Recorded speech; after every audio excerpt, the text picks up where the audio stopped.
حضرت عمر رضی اللہ تعالیٰ عنہ کے زمانے میں ایک مرتبہ قحط سالی ہوئی، قحط پڑا، اور ایسا زبردست قحط پڑا کہ جانور تک ہلاک ہونے شروع ہو گئے۔ حضرت عمر رضی اللہ تعالیٰ عنہ نے شام سے اور مصر سے ادھر ادھر سے غلے منگائے، غلے آئے، آ کر ختم ہو گئے، لیکن قحط سالی ختم نہیں ہوئی۔ یہاں تک ہوا کہ ایک صحابی نے بکری ذبح کی تو اس بکری کے اندر سے نہ خون نکلا نہ گوشت نکلا، خالی ہڈی ہڈی نکلی، ایسا قحط پڑا۔ وہ صحابی روتے ہوئے سو گئے۔ خواب میں زیارت کی جناب رسول اللہ صلی اللہ علیہ وسلم کی۔ آپ نے فرمایا کہ عمر سے میرا سلام کہنا اور یہ کہنا کہ تو بڑا عقل مند تھا، تجھے کیا ہوا؟ ایمان کی فرازت عطا فرمائی تھی۔ یہ صحابی اٹھے، اٹھ کر حضرت عمر کی خدمت میں گئے اور جا کر اپنے خواب کا تذکرہ کیا۔ حضرت عمر رضی اللہ تعالیٰ عنہ نے فوراً مشورے والوں کو جمع کیا، مشورے والوں کو بلایا اور پھر مشورے میں کہ بیچ میں یہ بات رکھی کہ ایک ساتھی نے ایسا خواب دیکھا ہے۔ تو مشورے میں بات آئی کہ امیر المومنین جہاں سے بارش شروع کی ہے، جہاں سے قحط سالی آئی ہے، ہم اسی کی طرف رجوع کیوں نہیں کرتے؟ ہم مصر سے اور شام سے ادھر ادھر سے غلے منگا رہے ہیں، تو بارش تو اللہ نے روک رکھی ہے، قحط سالی تو اللہ کی طرف سے آئی ہے۔ فرمایا ہاں یہ چوک ہو رہی ہے ہم سے۔ فوراً مدینے سے باہر گئے اور ابھی توبہ استغفاری کر رہے تھے کہ اسی وقت بارش شروع ہو گئی کہ جب تک حالات کا مقابلہ حالات سے ہو رہا تھا تو حالات بجائے ختم ہونے کے اور بڑھ رہے تھے، کہ جب حالات کا مقابلہ توبہ استغفار سے اللہ کی طرف رجوع کرنے سے ہوا تو اللہ تعالیٰ نے فوراً حالات کو بدل دیا، پلٹ دیا۔ تو اسی طرح دوستو بزرگوں، آج چاروں طرف سے امت پر اور خاص طور سے مسلمانوں پر جو حالات ہیں ان کا واحد علاج یہی ہے کہ ہر مسلمان اللہ کی طرف توبہ استغفار کرنے والا بنے، اور ہر مسلمان اپنی طرف سے بھی اور پوری امت کی طرف سے، اس لیے کہ ہر امت، ہر انسان، ہر امتی پوری امت کا ذمہ دار ہے اللہ کا غصے کو ٹھنڈا کرنے کا، کہ توبہ استغفار سے بہتر کوئی راستہ نہیں ہے کہ ہر مسلمان اللہ کی طرف رجوع کرے، توبہ استغفار کرے، اور دوسرے کہ 4 مہینے کی پیدل جماعتیں نکلیں کہ یہ بھی اللہ کے غصے کو ٹھنڈا کریں گی۔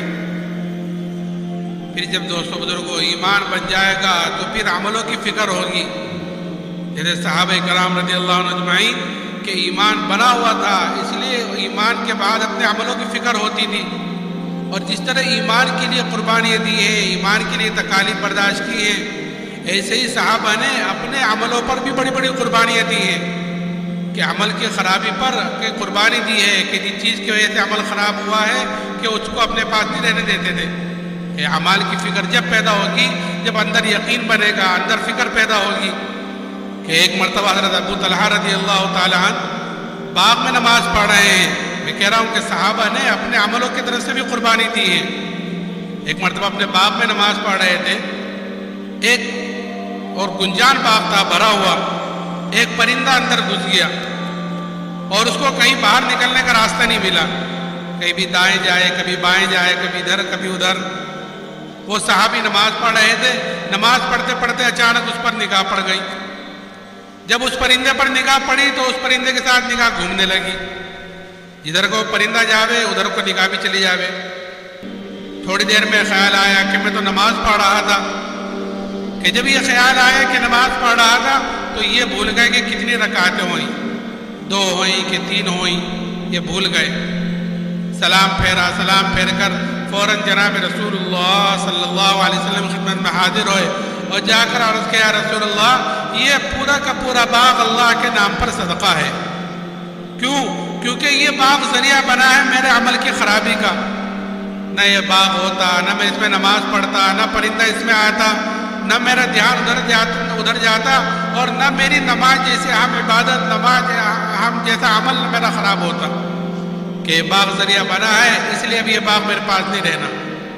میں نے عرض کیا کہ جس چیز کی وجہ سے صحابہ عملوں کے اعتبار سے اور صحابہ دین کے اعتبار سے، اللہ کے راستے میں نکلنے کے اعتبار سے جس چیز کی وجہ سے پیچھے رہ جاتے تھے کہ اس کو اپنے پاس نہیں رہنے دیتے تھے۔ تبوک کا قصہ ہمارے سامنے ہے کہ حضرت کعب بن مالک رضی اللہ تعالیٰ عنہ کے پاس اس وقت مال تھا، سواری تھی، سوچتے رہے کہ آج چلا جاؤں گا، کل چلا جاؤں گا، حضور سے جا کر مل لوں گا، کہ نہیں جا سکے۔ جب واپس آئے اور جب توبہ قبول ہوئی کہ یا رسول اللہ ان چیزوں کی وجہ سے میں پیچھے رہا ہوں، کہ یا رسول اللہ اب یہ چیزیں میرے پاس نہیں رہی۔ تو یہ فکر ہی جب پیدا ہوگی دوستو بزرگوں، جب اندر کا یقین بنا ہوا ہوگا، اندر کا ایمان بنا ہوا ہوگا، تو پھر بدن سے نکلنے والے عملوں کی فکر ہوگی۔